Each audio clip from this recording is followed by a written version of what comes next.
Graça e paz, irmãos.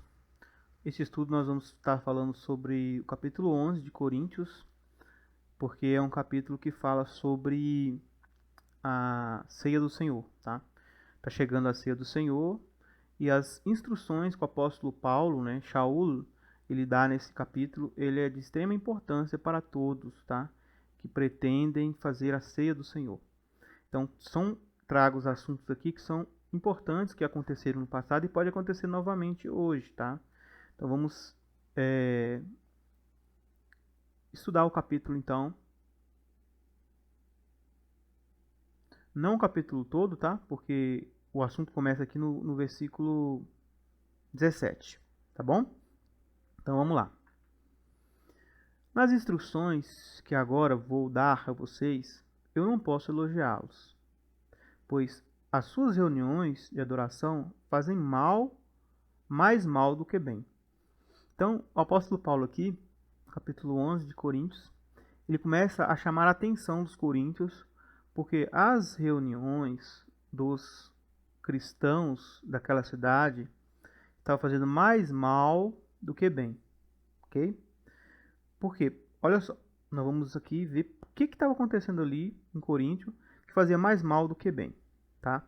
Em outra versão diz: mas naquilo que instruo vocês em seguida, não os elogio, porque quando vocês se reúnem, não é para o melhor, mas sim para o pior. O motivo das reuniões cristãs sempre deve ser edificação espiritual, tá? Mas não estava acontecendo isso em Coríntios.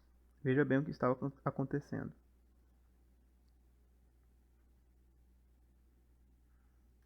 Para começar, me contaram que nessas reuniões há grupos de pessoas que estão brigando.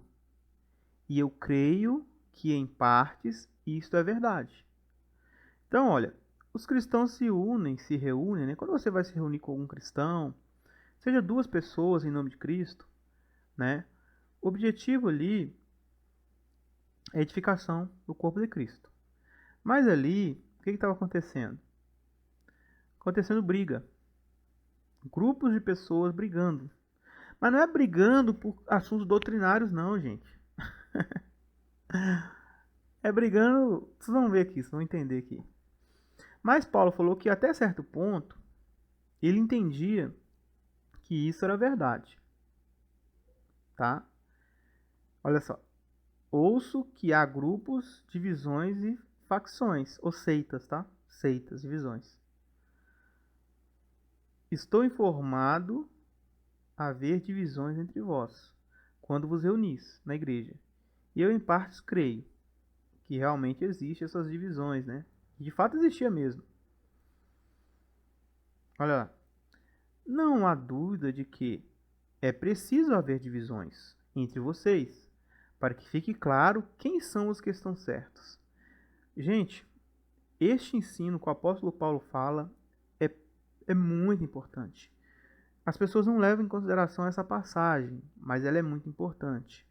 Olha só o que Paulo fala. Não há dúvida que é preciso haver divisão entre vocês. Então, entre os cristãos, é preciso haver divisão entre os cristãos. Porque existe o joio e o trigo. Se não houver nenhuma divisão, né, de pensamento, nem nada, todo mundo concorda com todo mundo, o negócio vira casa da mãe Joana. Aí você se pergunta assim, ó, por que existe tanta igreja? Por que existe tanta divisão de fé dentro do cristianismo? É simples. É simples. Para que fique claro quem são os que estão certos. Para que se torne conhecido no vosso meio os aprovados. Para que fique plenamente evidente os que são reconhecidos. Quer dizer, em outras palavras, está dizendo o seguinte: para que o joio possa diferenciar do trigo. Tem que ter divisão. Então, é uma utopia acreditar que exista uma religião, né, cristã, uma igreja nominal, que esteja esteja totalmente correta. Todo mundo ali pensa do mesmo jeito, todo mundo pensa da mesma forma. Não pode existir isso dentro da igreja de Cristo, né? Por quê? Porque senão você não vai ter ali quem são os aprovados e quem são os reprovados. Alguém tem que estar certo e o outro está errado. Então, por isso que há tantas religiões que se dizem cristãs. E por isso que há tantas ideias diferentes dentro do cristianismo. Isso é extremamente aceitável, de acordo com o Paulo falou. Por quê? Porque vai ficar claro, né, quem são os genuínos cristãos, indiferente da religião que ele participa. Você pode participar de uma religião e ser aprovado, né, e dentro daquela mesma religião ter os reprovados. Tá? Ou você pode participar de religião nenhuma e ser reprovado, ou você pode participar de religião nenhuma e ser aprovado. Tá? Porque a igreja de Cristo não é religião. As pessoas ainda não entenderam isso. Mas o que ele está falando aqui é que no meio do seio do cristianismo, tá? Onde existe 2 ou 3 pessoas falando que são cristãs, quando elas se reúnem, vai haver divisão entre elas, certo? E isto é aceitável, como Paulo falou, ok? Mas que tipo de divisão que não é aceitável, né? Há divisão aceitável, são divisões de opiniões, divisões de pensamento, essas são aceitáveis. Mas há algumas divisões que não são aceitáveis, e Paulo vai nos mostrar quais são. Quando vocês se reúnem, não é a ceia do Cristo que vocês comem. Olha só que coisa profunda, hein? Quando eles se reúnem, não é a ceia do Cristo que eles comem. Pois, na hora de comer, cada um trata de tomar a sua própria refeição. E assim, enquanto uns ficam com fome, outros chegam até a ficar bêbados. Veja só como que eles estavam fazendo a refeição noturna do Senhor, gente. No dia mais importante, que era o dia da refeição noturna do Senhor, da ceia do Senhor, o que acontecia lá? Tinha gente que estava com fome, que não tinha nada para comer em casa. E tinha gente que chegava até bêbado no evento. E o que eles deviam fazer? Vamos tomar a ceia do Senhor junto, todo mundo. Compartilhar o pão. Não foi isso que Jesus Cristo fez? Jesus Cristo não partilhou o que ele tinha com outros, né? Às vezes até fazendo milagres. Então é isso. O que Jesus Cristo nos ensinou é partilhar o pão, né? Ali não era a ceia do Senhor que eles estavam participando. Podia ser qualquer outra coisa, menos a ceia do Senhor. Porque a ceia do Senhor é a partilha do pão do Senhor. É o viver em comunidade, irmandade, né? É o estar junto. É, é o fazer bem ao próximo, como Cristo fez. Estar na mesma comunidade, no mesmo corpo, né? Na mesma família. E ali não. Ali cada um estava fazendo o que queria. Porque ao comer, diz, cada um toma antecipadamente sua própria ceia. E há quem tenha fome. Ao passo que há também quem se embriague, né? Ou seja, a pessoa chegava bêbado lá na festividade do Senhor. Acaso não tem as suas próprias casas onde pode comer e beber? Ou será que preferem desprezar a igreja de Deus e envergonhar os que são pobres? Então, olha só o que eles estavam fazendo. Porque a questão da ceia do Senhor, gente, não é para a pessoa comer e beber, entendeu? A questão não é essa. A questão da ceia do Senhor é a lembrança da morte do Senhor Jesus, quando ele entregou seu corpo e seu sangue por nós. E ali os cristãos se reuniam para relembrar junto da morte do Senhor Jesus. Ali não era uma ocasião para envergonhar os pobres. Porque se ali tinha cristãos e irmãos com fome, o que eles deviam fazer? Um banquete para todos primeiro. Todos comiam, se alegravam. Depois iam lá e partiam o pão de símbolo. O pão e o vinho, mas não era para encher a barriga também. É símbolo, é um símbolo. Eles fariam ali um símbolo depois para relembrar Jesus. Certo? Porque normalmente havia, né, a ceia de Pêssar, né, que as pessoas comiam, né, se saciavam com a ceia de Pêssar. Depois que vinham, os cristãos faziam isso no primeiro século, né?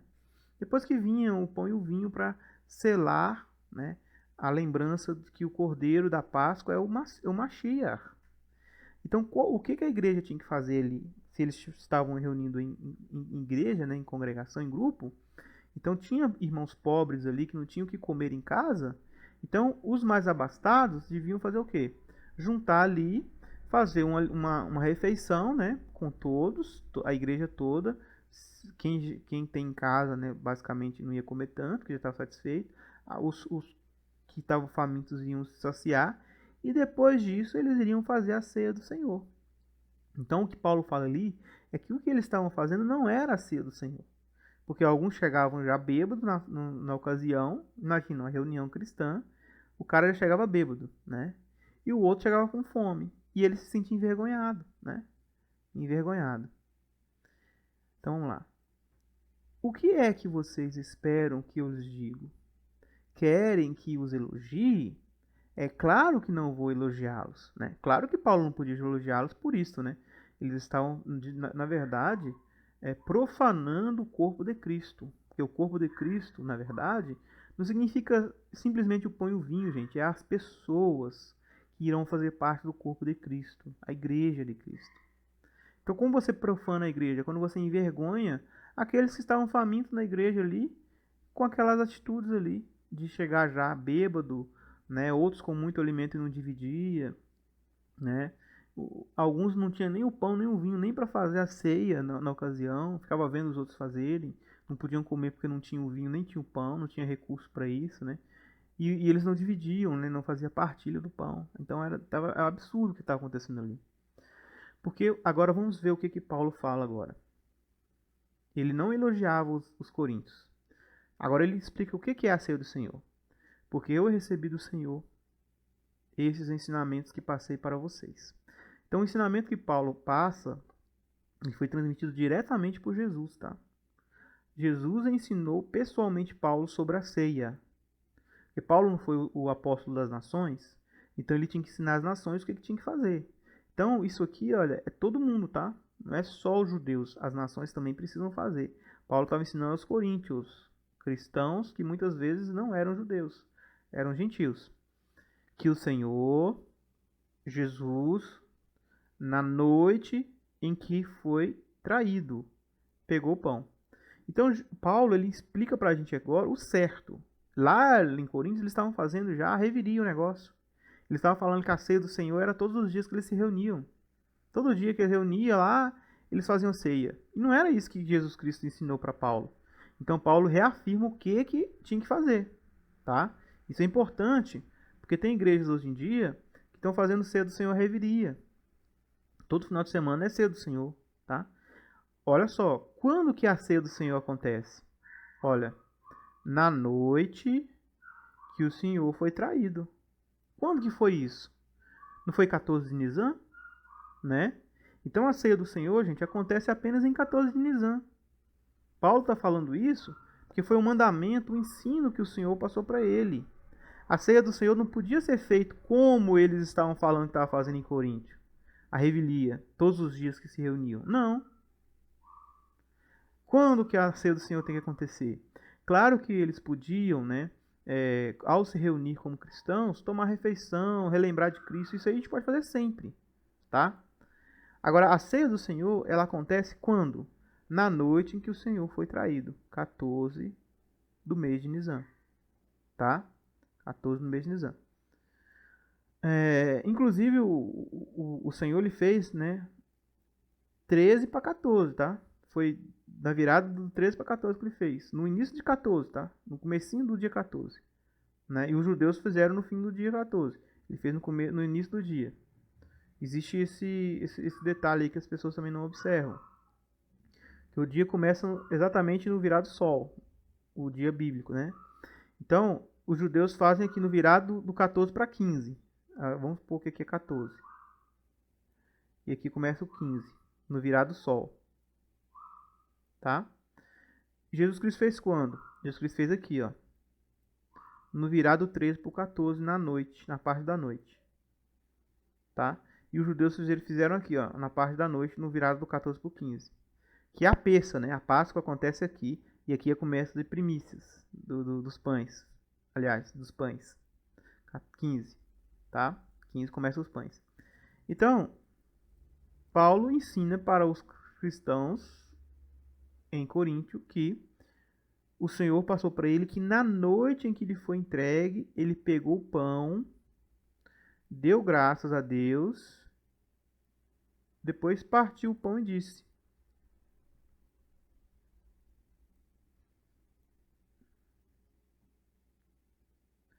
Isto que é o pão, é o meu corpo. O pão é o corpo de Cristo, que é entregue em favor de vocês. Façam isso em memória de mim. Quer dizer, esse pão aqui, olha, significa meu corpo. Então vocês precisam relembrar do meu corpo, né? Na Pêssar, que os judeus foram libertados do Egito. Vocês vão lembrar também que eu os libertei dos seus pecados. Eu dei o meu corpo em favor de vocês. Entendeu? Basicamente isso. Vamos lá. Assim também depois do jantar, olha só então, olha. Aqui, olha, mostra que ele teve o jantar de Pêssar, gente. Então teve o jantar de Pêssar. Jesus Cristo fez a Pêssar. Tinha o cordeiro, tinha as ervas amargas, tá? Então no final da Pêssar, ele partiu o pão, deu, né? O pessoal tomou. E depois também ele pegou o cálice e disse: Este cálice é a nova aliança feita por Deus com seu povo. Né? Com seu povo aqui não é excluindo os judeus não, gente. Porque naquela sala ali só tinha judeu. Inclusive Jesus era judeu, tá? Tem gente que acha que a nova aliança, Deus ele acaba com a aliança dos judeus e vai fazer uma aliança com as nações. Só que naquela sala ali só tinha judeu. Inclusive Jesus também era judeu. Então a aliança com o povo de Deus ela foi feita com os judeus também. A nova aliança também é feita com os judeus. Só que a diferença é que na nova aliança é aceito os gentios. Essa que é a diferença. Porque o sangue de Jesus Cristo ele derrubou o muro que o separava. A antiga aliança, os gentios não podiam fazer parte. A nova aliança podia. Então não é que Deus ele excluiu os judeus para fazer uma aliança com os gentios. Não. Ele abriu a porta para que os gentios também pudessem estar com os judeus na aliança, que era nova, que era regida com o sangue do Cordeiro. Entendeu? A aliança que é garantida pelo meu sangue, entendeu? Então a nova aliança realmente existe, gente. Tem gente que tá pregando aí que não existe nova aliança, que nada existe a nova aliança, sim. A diferença da nova aliança com a velha aliança é que a velha aliança era exclusiva para os judeus, certo? A nova aliança, ela abre oportunidade para gentios também participar, certo? Só que a nova aliança, ela foi feita com os judeus. Só tinha judeus naquela sala. Não tinha gentil naquela sala. Entendeu? Então Deus ele não está quebrando ali o seu relacionamento com os judeus como muitos pensam. Substituindo o judaísmo pela igreja. Não. Os judeus ainda são parte predominante, né, da nova aliança. Né? A eles foram dados pactos, as leis, as promessas. Não é isso que Paulo fala? Cada vez que vocês beberem deste cálice, façam isso em memória de mim, tá? Então, todas as vezes que tiver Pêssar, vocês vão lembrar, né? Porque ele está falando com os judeus vão continuar comemorando Pêssar, não vão parar de comemorar Pêssar, tá? Toda vez que tiver Pêssar, vocês também têm que lembrar de mim, porque eu sou o Cordeiro Pascual. É isso que Jesus Cristo está falando, tá? De maneira que cada vez que vocês comem deste pão e bebem deste cálice, estão anunciando a morte do Senhor até que ele volte. Até que ele venha, tá? Então, gente, anunciar a morte de Cristo, pregar a morte de Cristo, significa comer do pão e beber do vinho, tá? Não adianta você achar que você prega Cristo se você não come do pão e não bebe do vinho. Não adianta. Pregar a Cristo significa anunciar sua morte por meio de se santificar, né, e tomar dos emblemas. Vocês viram no vídeo que eu fiz sobre João, né, falando exatamente disso. Quem não comer do pão e beber do vinho não pode ser considerado cristão, tá? No pleno sentido da palavra, certo? Como aquele que não é batizado em Cristo não é cristão. Ele pode se sentir cristão no coração, mas ele não tomou as decisões necessárias para se identificar com Cristo. Primeiro, ele precisa se batizar, né, em água, no nome do Senhor Jesus. Ele precisa se arrepender, dar meia volta. Ele precisa parar de cometer seus erros e pecados, ele precisa tomar dos emblemas. É um conjunto, né, para você pertencer ao Cristo. Não adianta você achar que você pertence ao Cristo se você não faz isso, tá? Não adianta. Por isto, aquele que comer do pão do Senhor e beber do seu cálice, de modo que ofenda a honra do Senhor, estará pecando contra o corpo e o sangue do Senhor. Então entenda, gente, que isso aqui, olha, é muito, mas muito importante para nós, tá? Quando você come do pão e bebe do vinho, mas você está ofendendo a honra do Senhor, a dignidade do Senhor, por isso, aquele que comer do pão e beber do cálice do Senhor indignamente será réu do corpo e do sangue do Senhor. Assim, então, todo aquele que comer do pão e beber do cálice do Senhor de um modo que seja indigno dele, será culpado de profanar e pecar contra o corpo e o sangue do Senhor. Então, qual que é a alerta de Paulo aqui? Tá?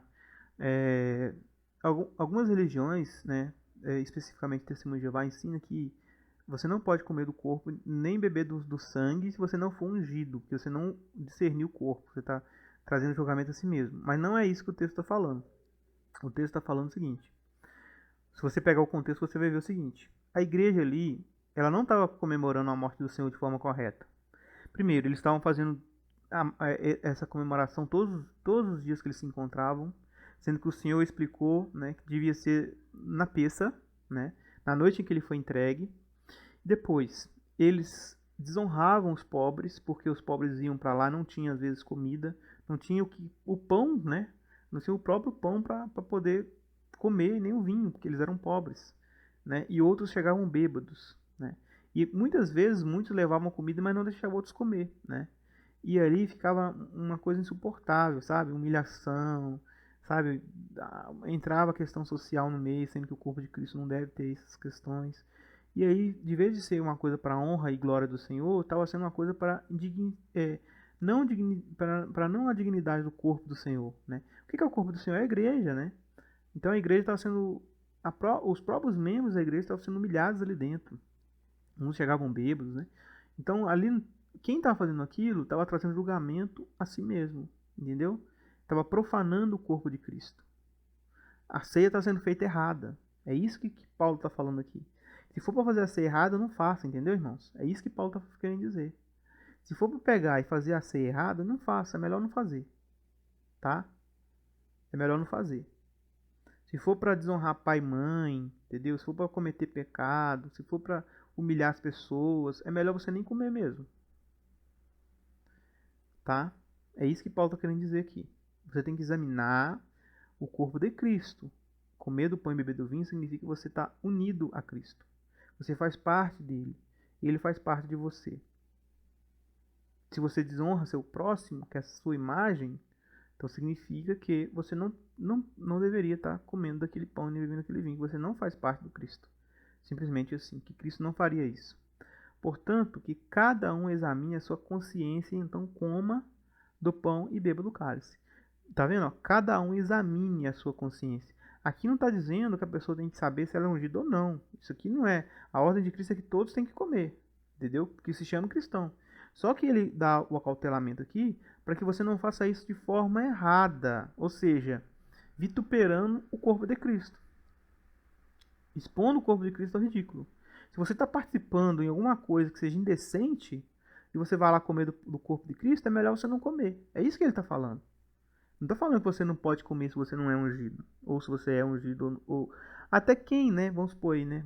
Na linguagem deles. Até quem é ungido, se estiver fazendo alguma coisa errada, né? É melhor que não coma naquela ocasião ali. É melhor. Entendeu? Por quê? Porque senão ele está desonrando o corpo de Cristo. Examine-se, pois, o homem a si mesmo, e assim coma o pão e beba do cálice. Que o homem examine completamente a si mesmo, somente quando tiver feito assim, deve ele comer do pão e beber do cálice. Só que aqui nas igrejas também, né, você vê ali, às vezes tem igreja que nega a Santa Ceia para a pessoa, né? Isso é errado, gente. Quem deve fazer o exame não é o pastor que vai fazer o exame de você, entendeu? A pessoa não pode negar a outra ninguém pode negar a outra o que Cristo deu gratuitamente, que é seu corpo e seu sangue, entendeu? Ninguém pode negar a graça da salvação de Cristo para ninguém. Ninguém pode proibir ninguém de comer ou beber. Isso é errado.